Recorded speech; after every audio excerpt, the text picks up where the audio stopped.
C'est vrai que le hérisson, c'est une espèce très emblématique, c'est un petit peu un porte-parole et en fin de compte, si on le protège lui, on protège plein d'autres espèces en même temps.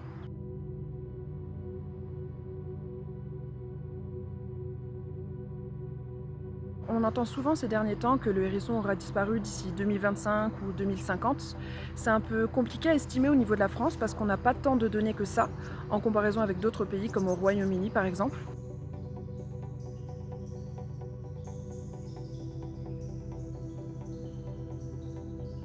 Il est clair qu'on en voit de moins en moins. Il y a beaucoup de personnes qui nous racontent que ah bah oui, j'ai toujours eu des hérissons dans mon jardin. Là, ça fait quelques années, j'en vois plus du tout.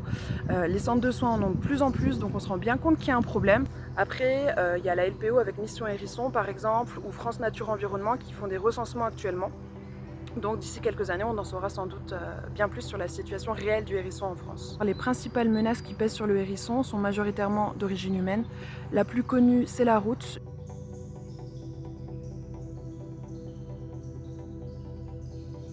Il y a aussi énormément d'accidents au niveau des jardins des particuliers. Ça peut être par exemple le hérisson qui tombe dans la piscine creusée, qui n'arrive plus à en ressortir et qui se noie. Un classique, le hérisson qui passe sous la tondeuse à gazon. Ou encore le hérisson qui meurt à cause des antilimaces qui l'empoisonnent. Avant de passer la débroussailleuse ou de passer la tondeuse à gazon, allez juste regarder en fait s'il n'y a pas un hérisson qui se cache dans l'herbe, ça évitera bien des dégâts. Et pour les propriétaires de robots tondeuses, je vous invite à ne pas les faire tourner la nuit. La journée c'est bien suffisant et ça évite de gros dégâts au niveau des hérissons. Nous avons avec l'association créé une affiche à diffuser largement.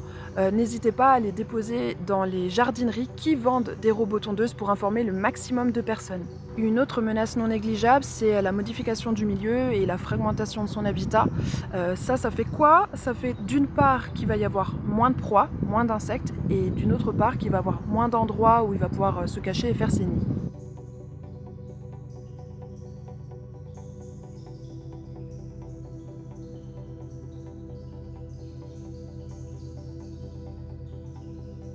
On s'est rendu compte en fait qu'il n'y avait pas beaucoup de centres de soins dans le secteur, que c'était compliqué d'avoir les informations, que les vétérinaires n'étaient pas tous forcément formés et que donc c'est vrai qu'au niveau du territoire, il y avait peut-être quelque chose à faire à ce niveau-là. La mission principale du centre de soins, ça va être de récupérer les hérissons en difficulté, donc ça peut être les hérissons malades, les orphelins, les hérissons blessés, les soigner, faire en sorte qu'ils soient à nouveau aptes à la vie dans le milieu naturel et les relâcher quand c'est possible.